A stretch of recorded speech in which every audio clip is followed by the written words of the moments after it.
Hey, Rob. What's going on, Rex? What are we doing today?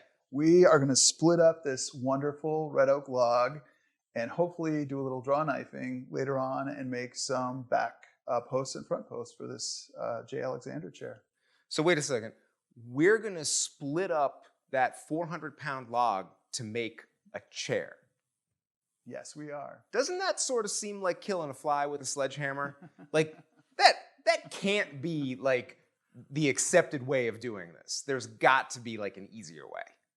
Well, it depends on your resources. I mean, if you don't have a whole lot and all you've got is an axe and a draw knife and a shave horse, this is there's no other way to do it. If you don't have a sawmill, you don't have a kiln, everything else, guess what? You got to use what you have, and you can make a chair this way with probably, I don't know, less than 10, certainly, tools, hand tools.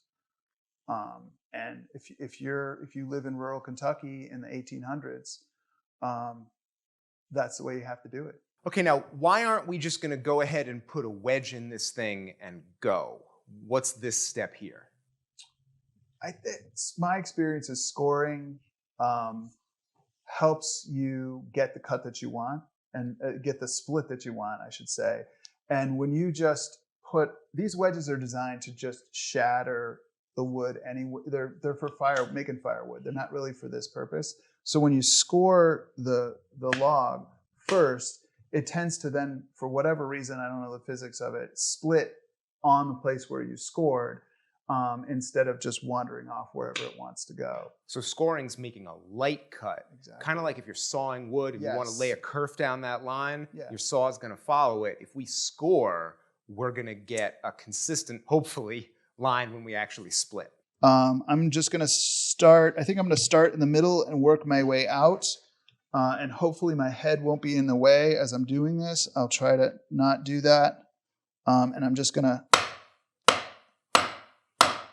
It doesn't have to be super deep.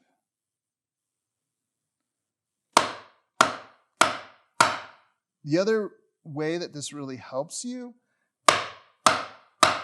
it's like when you're...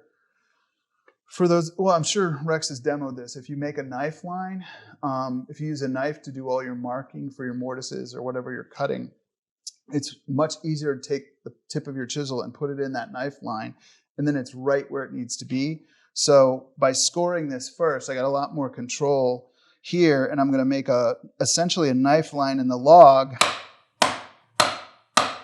that my big chisel is then it's going to be easy to get it right in that knife line. Whoops. I'm just trying to follow the crack, which looks like it is following my line.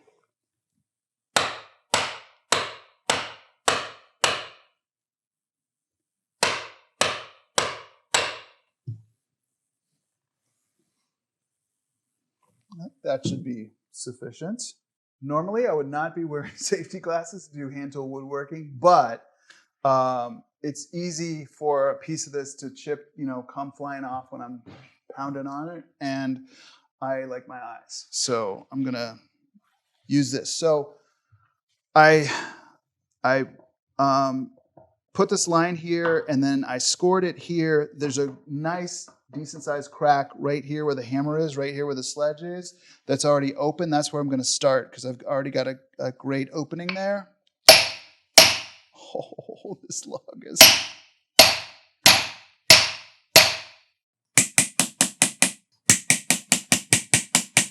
needing that starting wedge. This is bouncing out. Yeah, those store-bought wedges, man, they're really thick. So the axe head is right there, and there's You want me to hit it with the steel? No, I don't think that's a good idea. I'll get the starting wedge. Blacksmith made much narrower profile than the splitting wedge. It makes starting much easier, and it also supposedly helps prevent run out when you're splitting. What's run out? So when the split's going not the way that you want it to, basically. It's not going straight. So it's also more cambered. And you're going to see in a second This one was bouncing out of the log when I was pounding on it. This one will go right in. Whoops, if I can hit it straight.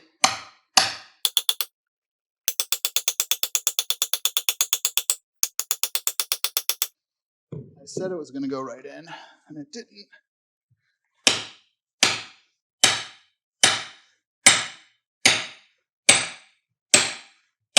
Because I wasn't using a big enough hammer.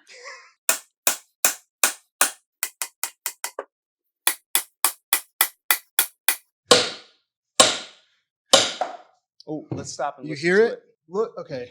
I don't know if you can see this, but there's also moisture right here in this crack. It's like it's wet where I'm driving this in. Yeah, so you can really tell how green that still is. It's been here a couple of weeks. That hasn't made any difference to the moisture in the log. Yeah. That log is still sopping wet inside. So Rex asked me why I was scoring it. Look at this. It is splitting right along that line that I scored. This stuff really works. So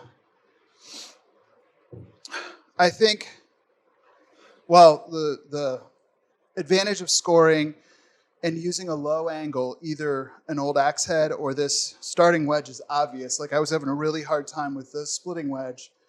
And as soon as I started using this, it got a lot easier.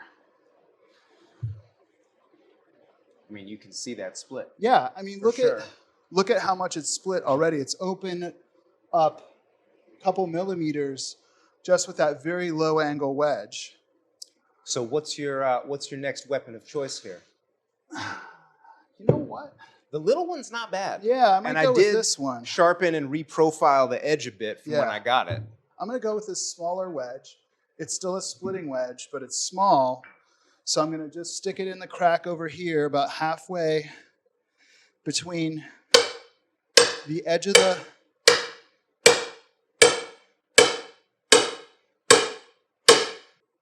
So I don't know if you guys can tell. This wants to bounce out because the angle's really high. So even having the crack open already,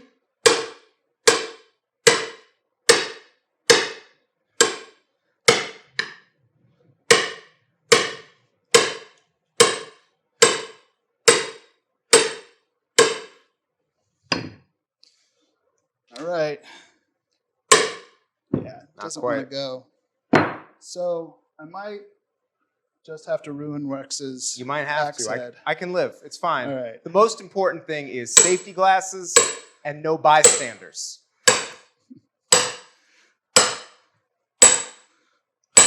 Look at how much easier that goes in. Yeah. I mean, you don't have to listen to me, just watch.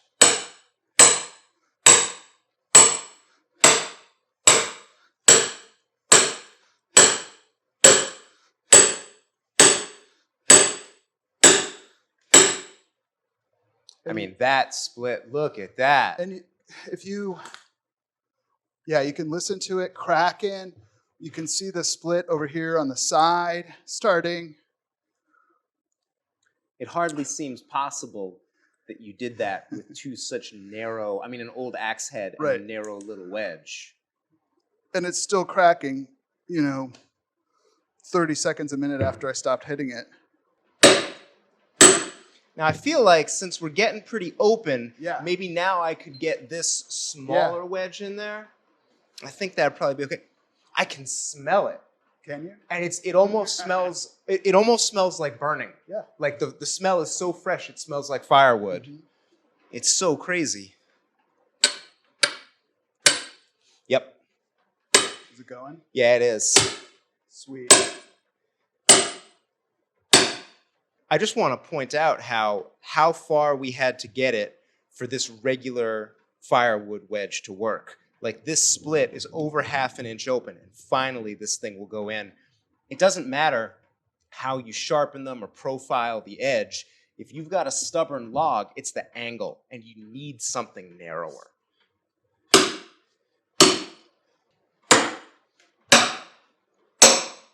Okay, so now that's out. We'll get the bigger one in here.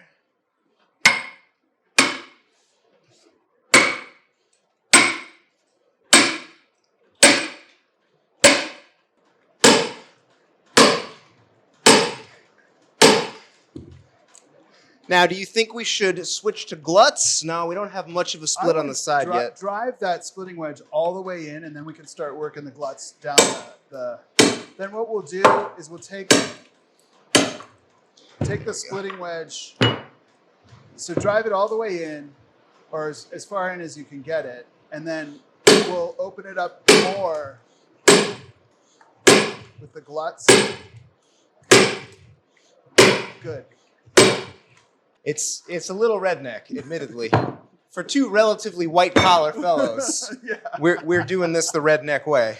Now's the time for the Gluts. This is where they're really going to shine. So come here and get a shot of that and talk about those Gluts a little. What's their function? Okay, so you guys saw the front of the log, or the end of the log, I should say, but you see how this split is going down the log, all right? What we're going to do is we're going to start working our way from the round outside of the log with the wooden wedges and pound them towards the center. So instead of putting the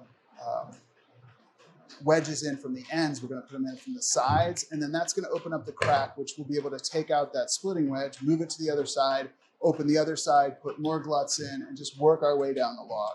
This is where it really gets fun. Okay, just important safety tip. Do not stick your fingers in this crack. So it's not like when we said don't hit an axe head and then we turned around and did it right away. This time you're serious. Right. When I said don't stick your fingers in the section that I was working with the fro and then did it, do as I say, not as I do. But seriously, this thing's got a ton of tension in it, and it will, if it snaps back, it's going to be the jaws of life in here getting my fingers out. So the other thing that you want to do is you want to make sure that you're past the area where the steel wedge is in, because you don't want this to hit the steel wedge. You want to be able to drive this in as far as you possibly can. So I'm going to go well below the steel wedge, and I'm going to take this super cool guy, high-tech piece of gear. There's a smaller one behind you too, if you'd like something a little more manageable. No, dude, I want something big and heavy. So this looks as manly as possible. Well, for you're wearing the lumberjack shirt. And now as I say that, I'm gonna get all off on this. Hit myself in the groin, I'm sure.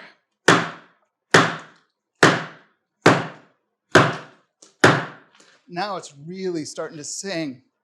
This thing is just really splitting. And so I can put another one in, and I'm just going to walk them down the log. So this is an awkward position. And speaking of another do as I say, not as I do, Crocs are not the most intelligent footwear for this job. Yeah, your work boots are curious. Oh, yeah, baby. Okay, the split. Okay, hold on. Let's look inside of this, because we're never going to get this view again. Oh, yeah. All these connected fibers, just diagonal and popping and cracking. You see the wood coming apart in sheets because it's splitting with the grain. Oh, I don't know if you guys can hear that thunder, but it's ominous in the shop today. All right, hit it, man. All right, so this is also not ideal, and probably one of the reasons we're getting so many of those fibers is because we're not working on this side as well. So this is open. Let me see if I can open this. Well, why don't we get that other splitting wedge out? The red one will probably come out. And then you can put it in the other end. All right, here we go.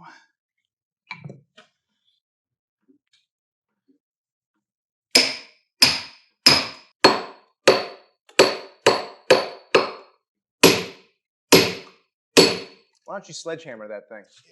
Yeah. Behind you, red handle.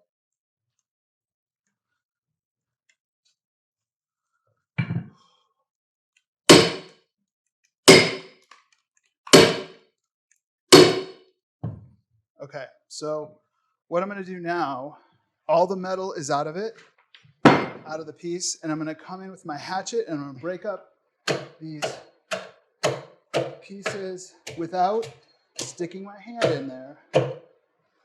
I'm gonna break up this stuff that's still holding the two pieces together.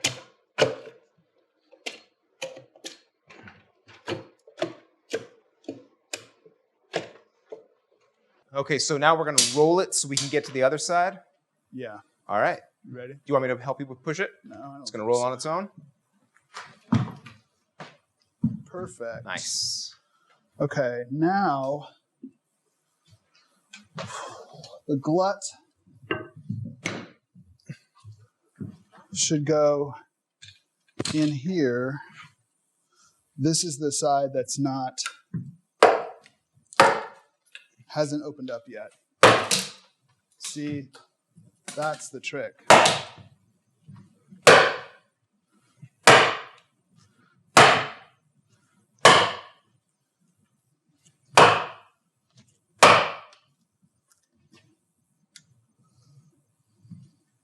What do you think about that? It's definitely split. The only reason it's still hanging together is because of all these The fibers inside? fibers. Yeah. Get in there with your hatchet. Uh-huh. Get all that, as much of that fibrous stuff as your hatchet will allow you to. Okay. And then I'm hoping we can just pry these things apart. That would be nice. Oh man, there's a big branch growing sideways in here. Oh, that's what it. And it's completely, hold on, you have to see this inside. This is crazy. So you couldn't tell from the outside of the log at all. But right here, this is a branch that's growing out of the middle. This right here, this end, that's the branch. It got cut off. I can see the saw marks. And then the tree grew around it, which is going to yield like half of our log unusable. Yeah. But these things happen. Oh, yeah. There it is. He hit that one fiber and the whole log just dropped a couple inches. So I bet. It's possible. Let's see if we can lever this apart? bad boy open. Yeah, there it is. Whoa. Kaboom. Do it again. Again, not a good choice of footwear. Yeah, I don't know what made you wear Crocs today. I was working in my shop this morning and it's got a cement floor. All right, so I'm gonna... Wow, and the smell coming off of it is crazy. Like this fresh, like it sounds dumb to say there's a forest smell, but the smell coming off of it is incredible. So Let me snip those fibers for you. Oh, man. Wow. Ooh, I might be dropping off another log. No. I think we're going to be okay. I think we're going to be okay.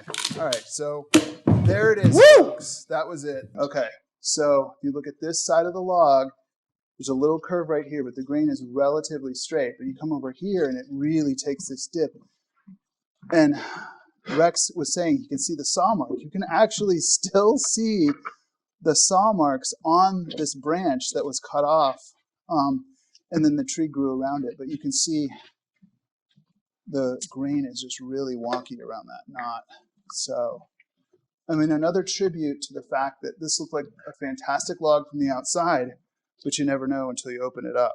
So we chose this end to start from to do the quartering because there was already a natural crack in the piece, and Rex is just scoring along that natural crack with a low angle wedge.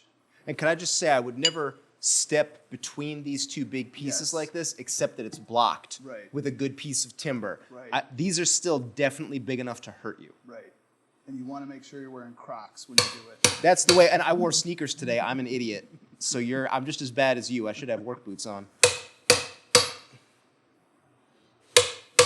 But you know what? I'll tell you something. I've seen video of Follansbee doing this in white Nikes.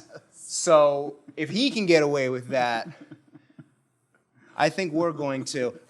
I'm going to get a cranky email now that I said that, but Peter is 100% a hero of mine. Yeah. I welcome his cranky email. Is it bouncing out? Yeah. Wow. Let me try the axe head. Let me see if I can start the axe head on the corner. I don't think think it's going to work, but go ahead. Okay.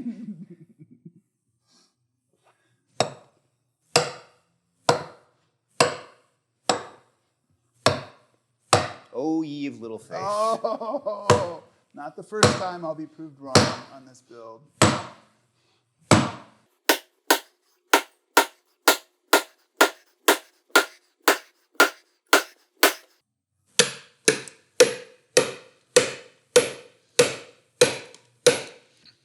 Okay, you can hear it again. Yeah, boy. Oh, yeah. Okay.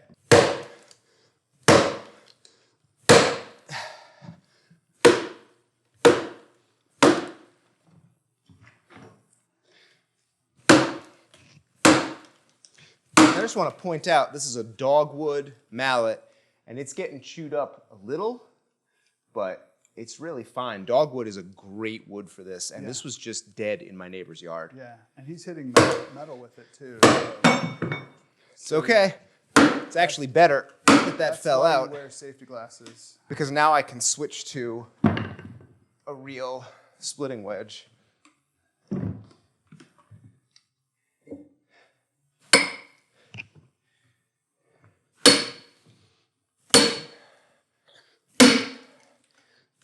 Yeah. Yes. All right. Do it. Now, Gluts.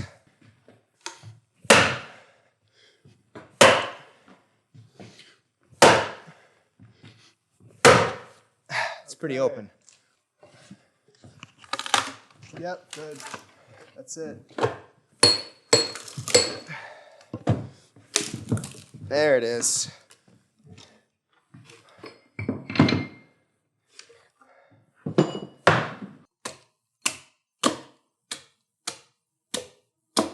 And for safety, I'm not bringing the hatchet out of the split. I'm just keeping the edge in the split. The other thing that Rex is doing very wisely is his feet are way back from where that hatchet is swinging. I always think if I miss a swing, what's going to happen? Exactly, yeah. So, and this is my good furniture making hatchet, as funny as that phrase is. So this is a honed edge that is sharp enough to pop a hair. So I want to be very careful. Probably for this, more of a camping hatchet would be plenty good enough. Yeah. All right, so we got our quarter. We put it up on end so that gravity can help us. Gravity's your friend. And I'm just going to mark it in now this is eighths, right? Yes, eighths. So I just made my mark, and I'm going to take my low-angle wedge again, or my axe head, and I'm going to score it. You have safety glasses. Oh, we had two pair. I know. I'm not sure where the second pair went. All right, just being extra careful. Trying to model good behavior. Doesn't happen very often.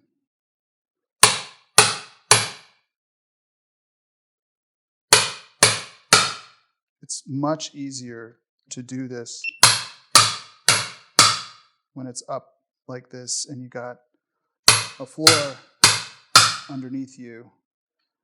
Before, we were depending on the weight of the log to...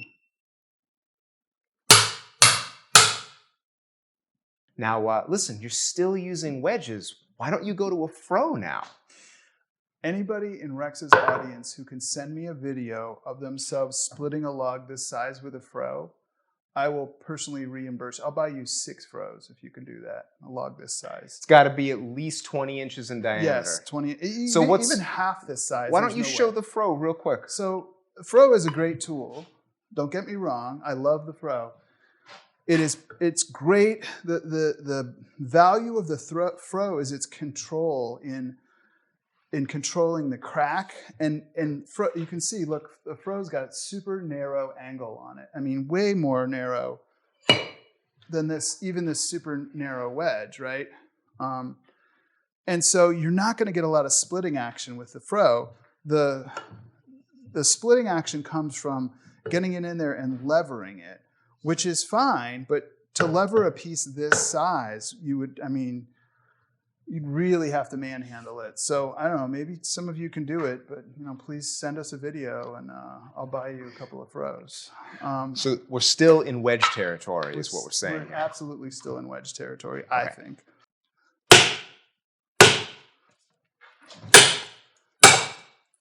Oh, let's get that. Hold. That sound. That's so Love cool. it.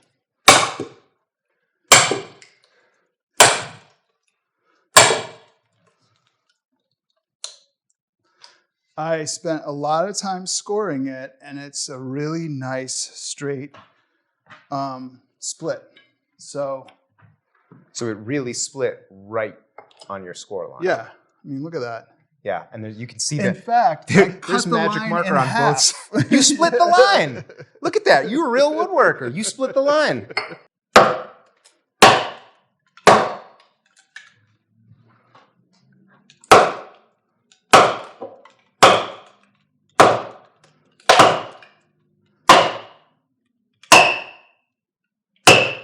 It's split all the way to the floor, for sure.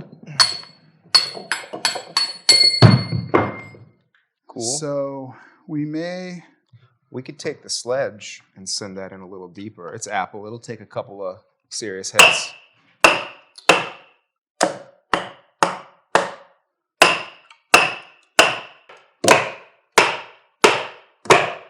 think we're going to have to get in there with a hatchet.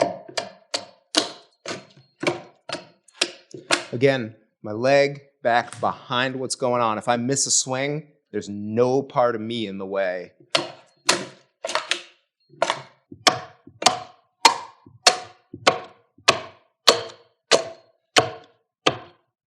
I'm going to roll it.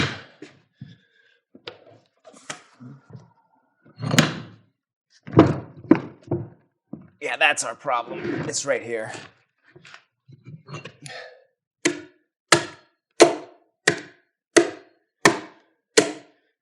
And then this knotty piece of grain right here, this is really resisting the split. So I'm going to use a wedge.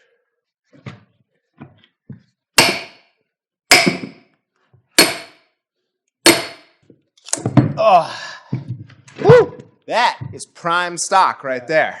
So guys, look at how straight that is right there. That is just beautiful, and it's straight all the way down to this knot. So we could probably almost get a back post out of that. We could definitely get some out of the stuff that's farther out from the center. And this one, not quite as nice, but still lots of straight grain in there. Plenty of stuff. So there's a PDF that comes with the book, and it has measured drawings for all of these tools. Every piece of like jig and all that stuff that we're going to use, it's there in a PDF form. It's really easy to use. I just made these last night. Just busted them out. You can Out of plastic. Out of plastic, yeah. So this is just maybe 1/4 inch plastic. You want to use kind of heavy duty stuff. You'll see why. But these are for testing when you start using your draw knife, but they're also really handy to get a sense for how many, how should I split this so I can get the maximum number of pieces out of this log. So I think I'm going to use this one. And I've got a 1.5 inch piece here, layout. 1 3/8 is the final. So this is what you would use to test once you're draw knifing. This is for roughing out here. So I'm going to go and I'm going to say, all right, and I got 7/8 and 3/4, and that's for your rungs. Okay. So I'm just going to look here and go, how many can I get 2 out of this? Maybe. Can I get, probably I'm only going to get 1 of these larger pieces from each side of this. So I think the key thing is that you have to be thinking in sides. You can't go in the middle and get a big piece because we have to keep splitting it in half. Yeah. We can't split off. We can't peel off 1/8 of it. That's not going to work. Right.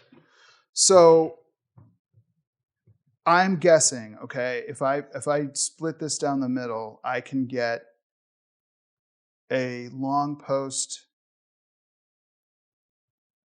Yeah, a post, a rear post 2 rear posts, and if I'm lucky, 2 front posts also. All right. Of course, that worked exactly the way I said it would. All right. There it is. Nope.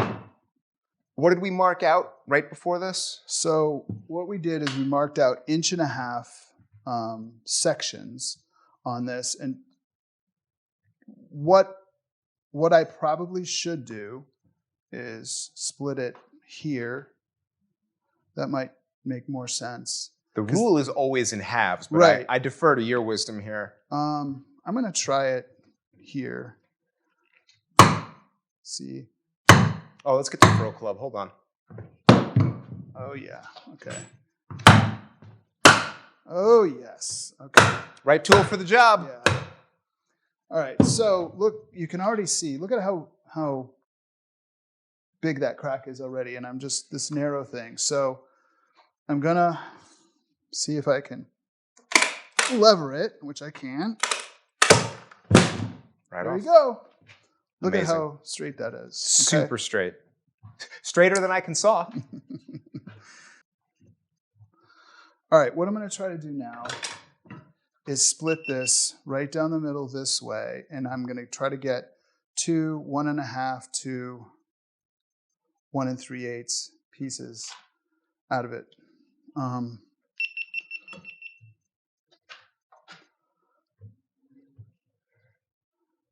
And this, normally I wouldn't be quite so finicky, but we're really close, and I like to be parsimonious with wood. So I'm going to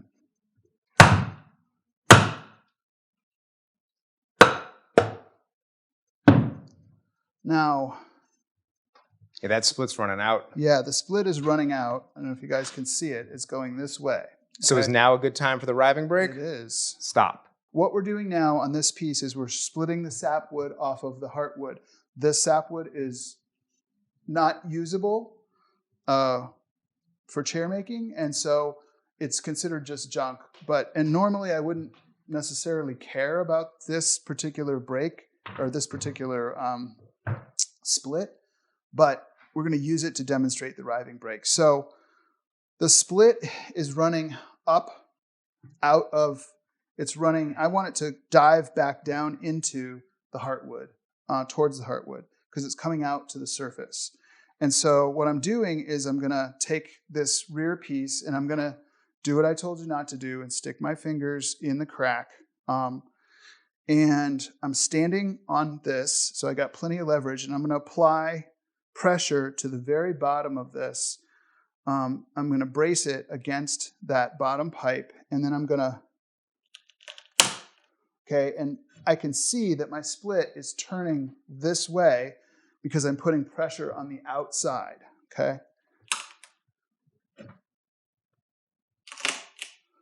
It's not completely successful, but and hopefully.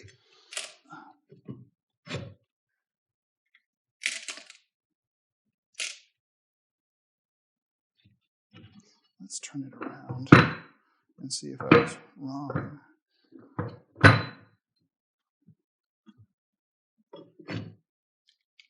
Nope, that was correct, because it's even worse now.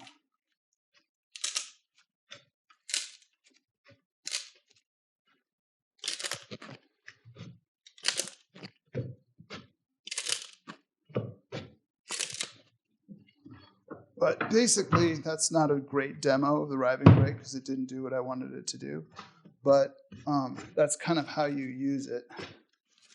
And this is, if you can see this wood is just gummy and nasty. It's not splitting very well because it's sapwood.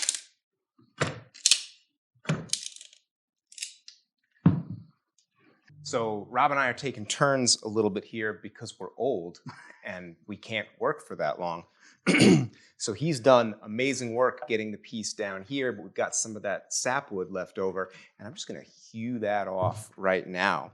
So I've got my hewing hatchet, and this material here is too close to the top. I'm not super comfortable with that. So I'm going to flip it around, down like this, make sure my leg is back, and I'm going to hew. And now it's gotten a little bit thicker, so I need to use a better hewing technique, which is where I'm going to score and then hew that off. Scoring the wood is really important to weaken those fibers.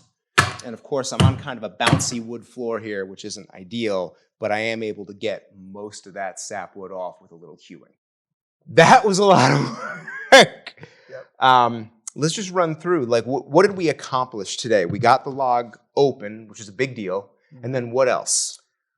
We managed to split and rive out one rear post, one billet for a rear post right here.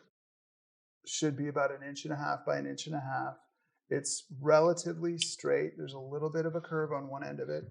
And we split the rest of the log up into 1/8 and 1/4, which we're going to process while you guys are not watching, because it'll be kind of boring. It's the same thing it's again. the same thing over and over. It'll be fun for us, but not fun for you. And that's pretty much it. We just spent the last 3 hours doing that. So, well, starting from the log, it's approachable, but it's no joke. Yeah. You know, it takes a few tools and a little bit of experience. You've got some, I've got a little less. And we both went at it. We took turns. You know, when the cameras are off, we were just talking about how great it is to do this with a buddy. Yep. How much more fun and interesting. And I got to say for myself, just having read books and watched videos, if I got a log and I was going to make the Alexander chair, I would have probably given up by now. Like, I really need a second pair of hands. I need somebody who's been through it before. So I would say if you're interested in this green wood chair making, I mean, by all means, try it on your own. But if you could take a class first and even better, work with a buddy, I mean, it just makes such a difference. Yeah. It's so much more fun than going at this alone. I've been gradually accruing the gear to make this for years and never pulled the trigger until Rex came to the shop, saw the chair, and was like, "Oh, that's awesome. You want to build one on my channel?" And I was like, "Sure," mostly because I was like, I need the peer pressure to get it done. Let's call it accountability. There we go. Good politically correct term. So maybe you need accountability. I need the peer pressure. That's fair enough. That's fair. So we're going to take the rest of the afternoon and bust this thing up into smaller billets. And when we come back to you next time, we're going to be ready to use the draw knife and the shave horse and make these into components. Does that about cover it? Yep. All right. Thanks very much for watching. We'll see you next time. Take care.